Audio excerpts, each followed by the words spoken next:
How should I describe God's realm, or to what should I compare it? God's realm is like the miracle of a few loaves and fishes becoming enough for a crowd. God's reign is like the yeast that a woman mixed with flour until the whole mass has risen. God's reign is like a mustard seed, small but powerful. God's realm is like the folk character Stregonona, feeding a whole town with one spaghetti pot, like stone soup feeding people with nothing but water and stones, and maybe just a little onion and a little carrot and a little potato and meat and herbs and salt, just to spice things up. God's reign is like a table at which everyone is welcome, and a single bite of bread is somehow enough for a whole week. This is how I understand God's reign, God's realm, God's dream most days. Through food, through cooking, through feeding people. Making and sharing food with people is my love language, and so it is often how God teaches me to love better. I wonder what language God speaks when God speaks to you. Maybe for you, God's clearest teaching is in the laws and the rules, the ways to keep our communities safe and bonded together, and then in the work of creating just laws and rules for our communities today.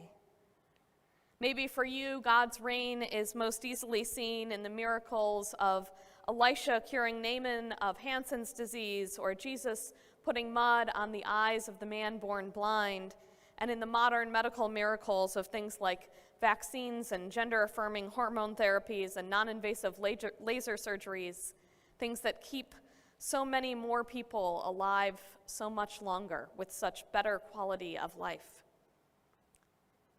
God speaks the same love to each of us, but God speaks to each of us in the language that we can hear. I believe this deeply.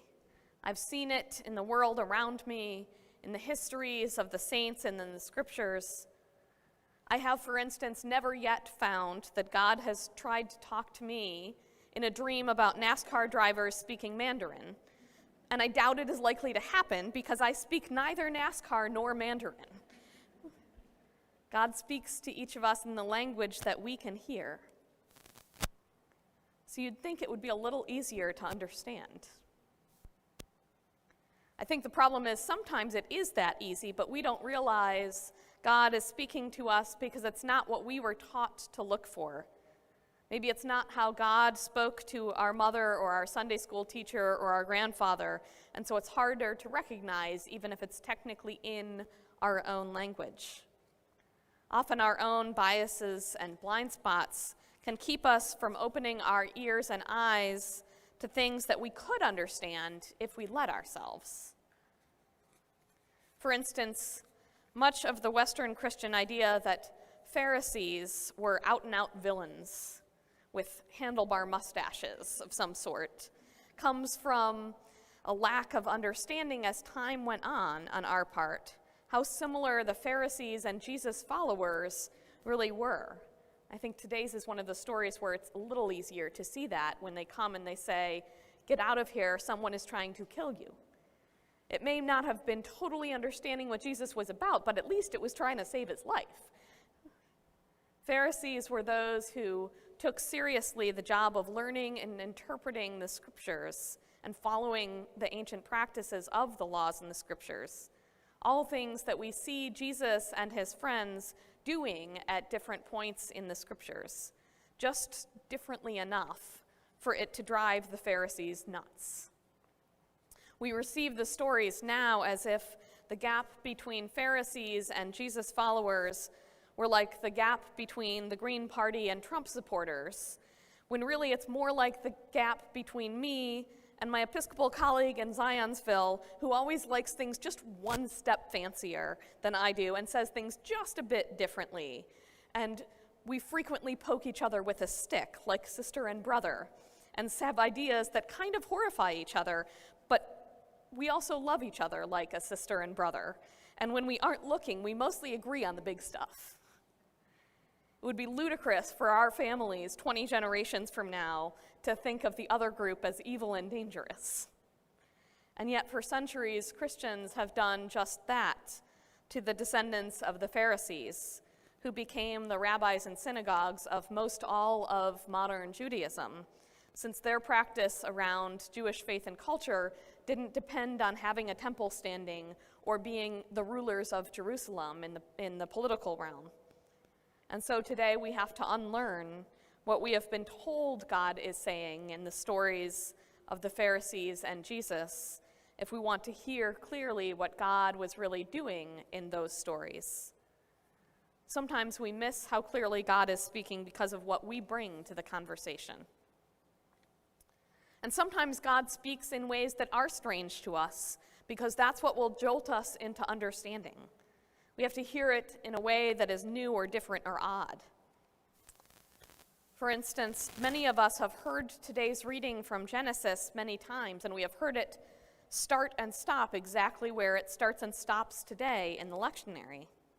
But if we continued today's reading from Genesis into verse 19, instead of where the lectionary cuts God off in the middle of a sentence, and we heard it in the most recently done scholarly translation, the Common English Bible, we might be surprised, I was, to hear that what we've been told says simply, "To your descendants I will give this land from this river to that one," continues on together with the Kenites, the Kenizzites, the Cadmonites, the Hittites, the Perizzites, the Rephaim, the Amorites, the Canaanites, the Girgashites, and the Jebusites.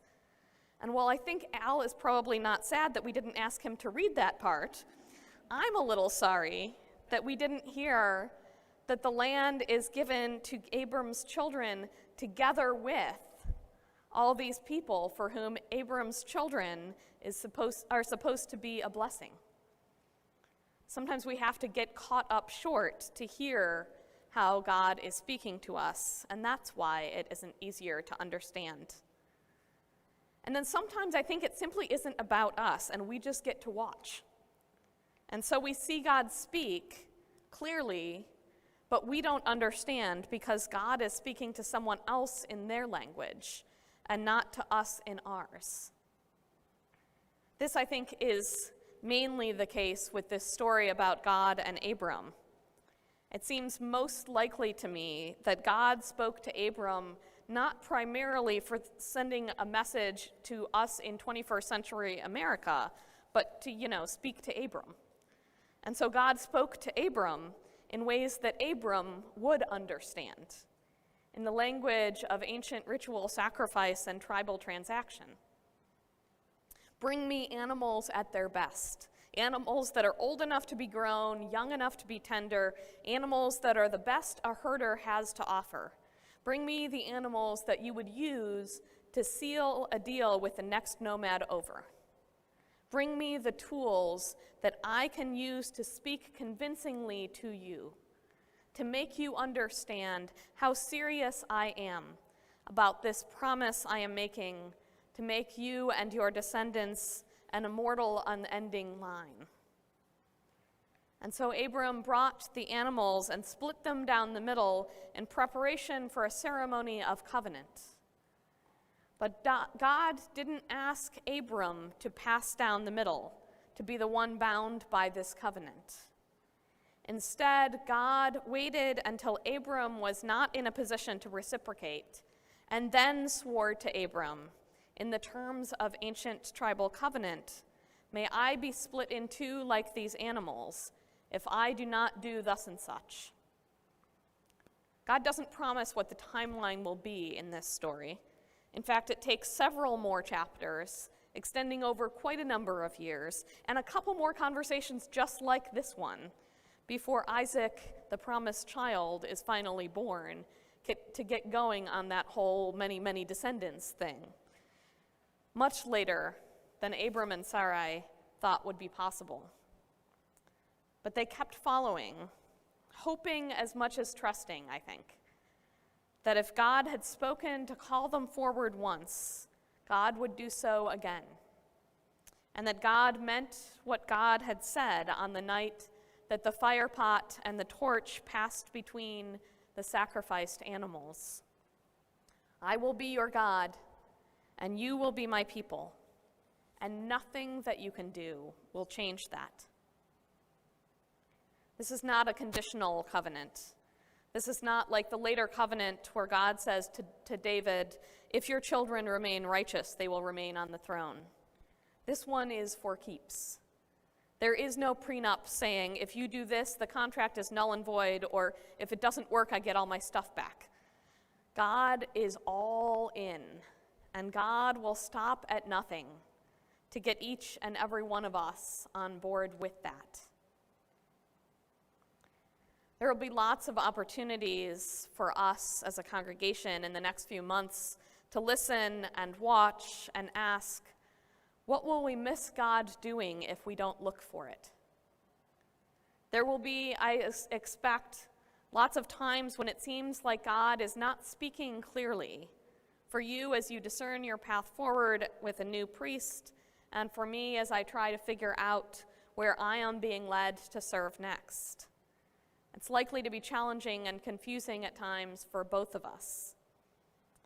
But it doesn't mean God isn't up to something with us, or that God is trying to block us from knowing about it. It might just mean that we haven't quite figured out God's language or God's pacing on this one yet. It might just mean we have to keep hoping and listening. So to what shall I compare God's realm today? Today I will say God's realm is like the Rosetta Stone, on which an important message was carved in 3 different languages to ensure that priests and princes and ordinary people could all understand what it said, which even when it became buried was not lost. For prophets were sent to uncover and decipher and translate, so that in all places everyone who wanted to read it could know of all the great and glorious things that the sovereign had done for their people, and is doing still to this very day. Amen.